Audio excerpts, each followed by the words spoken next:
Medium term में कमजोर हैं, पर एक बार अगर 50,000 के ऊपर बैंक निफ्टी के फ्यूचर्स आ गए तो हम एसबीआई में 20% की तेजी के लिए, 25% के लिए इंडसइंड में बटन दबा देंगे, एक्सिस बैंक भी 15% बढ़ जाए, 10% वापस एचडीएफसी बैंक रिबाउंड मार सकता है। एचडीएफसी बैंक में हमारी बड़ी भर्त्सना हो रही है कि हमने 1200 के कॉल की जो बात की 6 महीने में आएगा, एक बार तो 200 रुपया घट गया ना, वापस 100 रुपए का रिबाउंड आ सकता है। तो सट्टा करने के लिए बैंक निफ्टी 50,000 के ऊपर गई, बटन दबाओ, 54,000 की तेजी खेलने के लिए 100 पॉइंट के स्टॉप लॉस से। मीडियम टर्म चार्ट बहुत सारी अनिल जी परेशान है, कहां से पैसे लाएं, सिर्फ 1300 ग्राम का ही ब्रेन है, क्या क्या खरीदे, 100 से ज्यादा स्टॉक्स जिनको मैं भी लेना चाहता हूं, उन पे हम मीडियम टर्म और लॉन्ग टर्म की बात अलग से करेंगे। शॉर्ट टर्म ट्रेडिंग में इस वक्त बैंक्स में आउट परफॉर्मेंस है। चलिए बहुत बढ़िया, शॉर्ट टर्म में बैंक्स आउट परफॉर्म, बहुत बढ़िया आपने ये राय दी कि 50,000 अगर पार करके ये फ्यूचर्स 50,000 के ऊपर निकल कर टिक जाता है, या स्पॉट लेवल आप बता रहे हैं?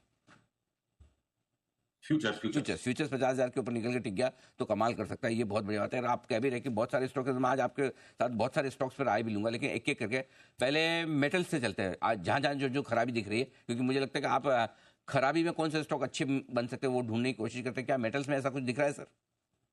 लगता है मेरे को अनिल जी आपने इस वीकेंड में वापस से शोले पिक्चर देखी है, उसमें वो जो डायलॉग अरे शोले का मैं आपको बताऊं सर, जब भी मैं अगर चैनल चेंज करूं, कहीं शोले चल रही तो मैं उसके बाद बदलते ही नहीं, कहीं से भी देखो कहीं भी छोड़ो, अब मजा, शोले का तो आनंद ही अलग है सर।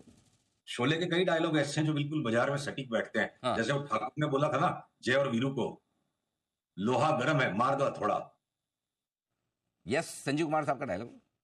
हाँ जी हाँ जी। तो वैसे ही अब सारी चार्ट्स बन रही है मेटल्स की, जिसको हमने 3-4 महीने बिल्कुल इग्नोर किया, देखा ही नहीं उस तरफ। अब अगर ये टुकड़े टुकड़े में बनेगा, इसको लेके ट्रोलर को ट्रोल करना है, उनको तो डिस्टॉर्ट करने की बातें ठीक है। देखो सेल यहां से कॉन्ट्रेरियन बाइंग है, पर बड़ी बाइंग सेल में करनी चाहिए कब? देखो 114 के ऊपर निकल लेगा तब हम टेबल ठोक के बोलेंगे सेल यहां से कम से कम डबल हो जाएगा। 114 के ऊपर चलने के बाद कम से कम डबल हो जाएगा, हो सकता है 3 गुना भी हो जाए। टाटा स्टील मेरे को लगता है यहां से 2 रुपया नहीं घटे और टाटा स्टील का 200 रुपए का भाव आ जाए। तो उसी तरह जिंदल के भी जो स्टॉक्स हैं, इनमें भी सब में 30-40% की चाल ऊपर हो सकती है। देखिए मेटल्स के अंदर में स्टील के स्टॉक्स में रिवर्स स्टैक है, हाईएस्ट क्वालिटी के स्टॉक में लोएस्ट एक्सपेक्टेड रिटर्न, जिंदल के स्टॉक्स में 30-35%, टाटा स्टील में 50% और स्टील अथॉरिटी में 200% की रिटर्न, ऐसा उल्टा स्टैक है। दूसरी तरह में बाकी के मेटल्स में भी आऊ ना तो एल्यूमिनियम के जो स्टॉक्स है, कॉपर के, ये हिंडाल्को का, नाल्को का, सबका करीब करीब करेक्शन हो लिया। इनमें भी एक मेंटेनेंस रिबाउंड आके न्यू हाई को रिटेस्ट कर दे तो कर दे। पर हमारा जो सुपरस्टार स्टॉक की कैटेगरी में जिसको हमने रखा है मेटल्स में, वो है एमओआईएल। मैंगनीज की अंडरलाइन मैंगनीज कमोडिटी की ग्लोबल चार्ट को आप देखोगे तो लगता है 2025 मैंगनीज मिलेगा ही नहीं, इतनी तेजी हो सकती है मैंगनीज में। इसलिए एमओआईएल 3 बैगर हो जाए, 4 बैगर हो जाए, पता नहीं ऊपर कहां तक जा सकता है। इस वक्त फिलहाल एमओआईएल पकड़ के बैठने का है। तो ये जो भूले बिसरे स्टॉक्स थे, अभी मेटल्स के भी दिन आ गए हैं, आ जाएंगे। सप्ताह 10 दिन की बात है। ये सारे मेटल्स, सारे के सारे मार्केट में लोग ठाकुर साहब की तरह बोलते घूमेंगे, लोहा गर्म है मार दो हथौड़ा। बिल्कुल, लोहा गर्म है। अच्छा, गर्म एक और चीज हो रही है, कच्चा तेल। सिर्फ गर्म है कि उबलेगा भी? क्योंकि आपने बीच में कहा भी था कि कच्चे तेल में बड़ी तेजी है, वो थोड़ा थोड़ा बढ़ना शुरू हुआ है, तो अभी क्या है विचार सर? अनिल जी, मैं आपकी अनुमति से एक चार्ट को कच्चे तेल की दिखाना चाहूंगा, और इसमें बहुत बहुत ही विस्मित कर देने वाली बात आपको लगेगी मेरी, पर एक मिनट रुकिएगा। ये बहुत ही कबाड़िया चार्ट है। अब देखो आ गई चार्ट मेरी स्क्रीन पर, आगे मेरा स्क्रीन शेयर कर पा रहे?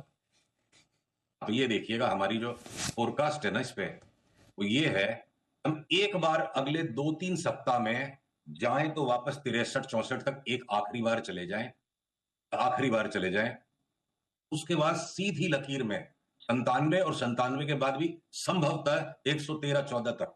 ये जो स्पाइक मैं क्रूड में एक्सपेक्ट कर रहा हूं अगले एक क्वार्टर में, अगले एक महीने में वापस 63 के बाद वाले 3 महीने में वापस 114-15 तक, तो कोई बड़ा जियो पॉलिटिकल इवेंट इस तरह की चार्ट को जस्टिफाई कर पाएगा, क्योंकि बिटकॉइन में हमें 35% का करेक्शन दिखता है। और उसके बाद इस लेग के ऊपर हम विचार करेंगे जब इतने दो फाइट हो गए।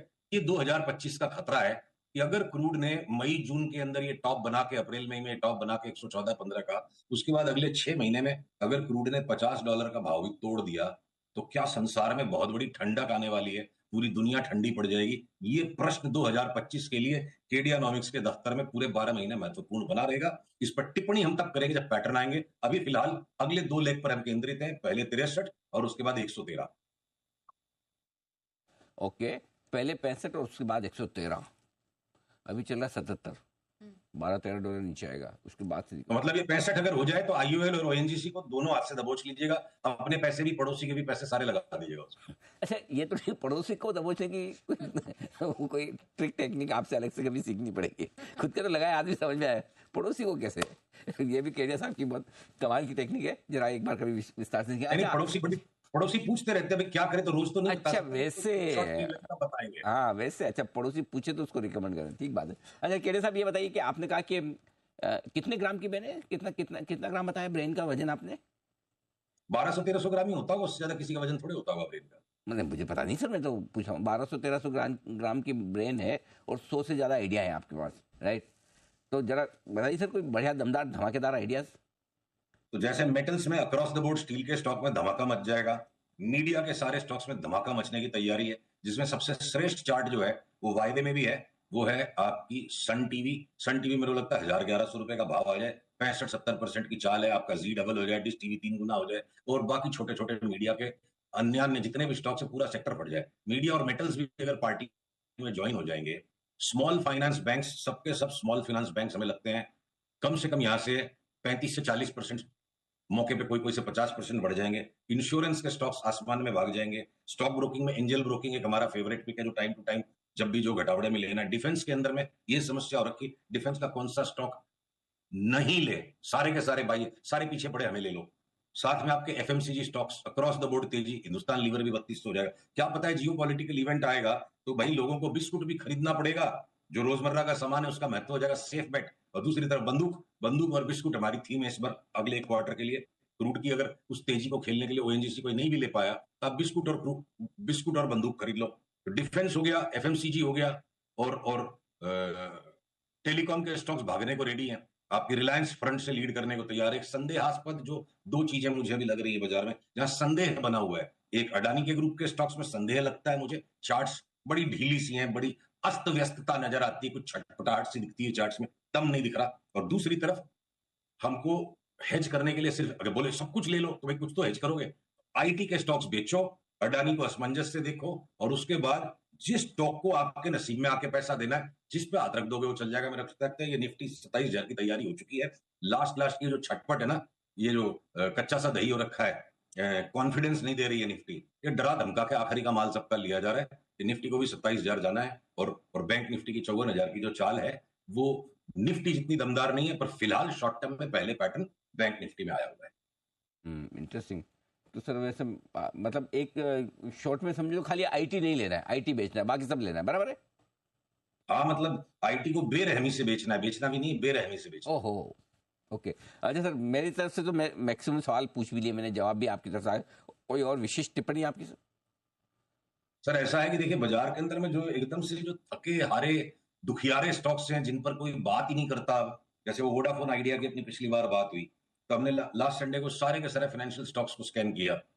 अब अगर यस बैंक जैसा स्टॉक भी, जिसकी मैं चार्ट देखना नहीं चाहता हूं, मतलब इतनी हालत खस्ता है उस बैलेंस शीट की कि मतलब इतने भी क्या हमारे खोटे दिन आए कि यस बैंक में काम करें, पर वो चार्ट भी चीख चीख के बोलती है कि भाई मैं भी डबल ट्रिपल हो जाऊंगी। हो सकता है दिवाली तक यस बैंक में 50 का भाव आ जाए, एक बार इसको 20 के ऊपर क्रॉस करने दीजिए, इसमें बाइक का पैटर्न ट्रिगर हो जाएगा। तो मतलब बाजार लगता है कि जैसे ना एक बड़ी दिवाली, अंतिम दिवाली 2025 में धूम धमाका मचाने के मूड में बाजार, कि यस बैंक जैसा स्टॉक भी भाग जाएगा, कुछ भी बाकी नहीं बचेगा। तो वैसा एक यूफोरिक एटमॉस्फेयर बन सकता है। और जो 2-3-4 महीने बहुत ही बोरिंग से थका देने वाले गए हैं, तो मार्केट थकाने के बाद ही पूरा रंग वापस लाता है। तो डटे रहें, बने रहें, क्रीज पे बने रहेंगे तो कोई ऐसी बॉल मिलेगी जिसमें दोबारा छक्का मार सकेंगे, और लगता है छक्के मारने का टाइम आ रहा है। चलिए बहुत बढ़िया। तो चैंपियंस ट्रॉफी शुरू भी होने वाली है, देखते हैं कितने सिक्सर्स वहां पर लगते हैं। लेकिन आज केडिया साहब एकदम सिक्सर मारने के मूड में हैं।